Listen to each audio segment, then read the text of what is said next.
Kerja, babi ni. Ya, tengok. Babi tengok. Kau settle dulu kau punya semua. Nanti macam aku tak buat. Ya, buat saya tengok. Cepat, abang tengok ni. Abang tengok. Abang tengok, buat.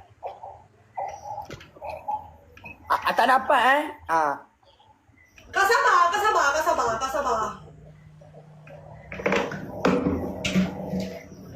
Yang kau nak tengok aku mahal.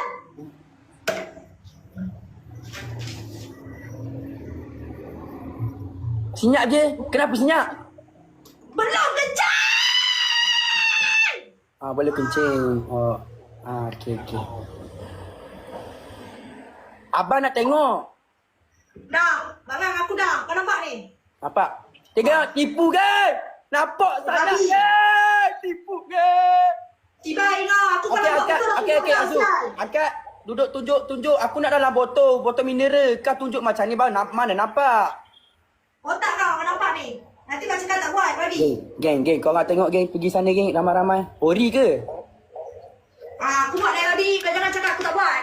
Aku lempang kau. Wey! Tengoklah ni. Geng. Kan aku buat tak buat. Okey, ori tu. Memang siul ori. Okey, ori tu. Kau ni. Aku nak 50 kali buat. Bapak kau 3 kali kau nak suruh 50 kali. Weh, aku buat ni 10 kali kat muka tadi. 10 kali. 10 kali hancing kau sampai habis. Aku buat ni, nak tengok. Geng, rakam. Mandi terus. Mandi?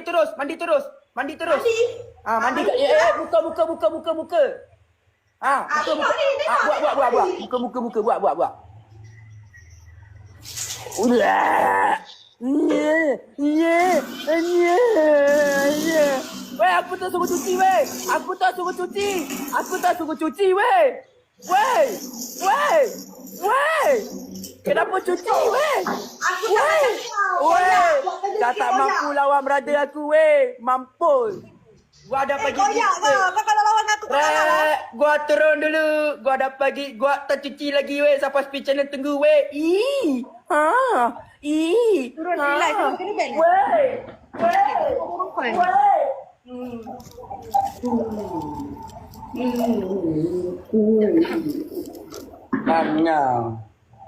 Ni ibarat Aduh, masuk mana?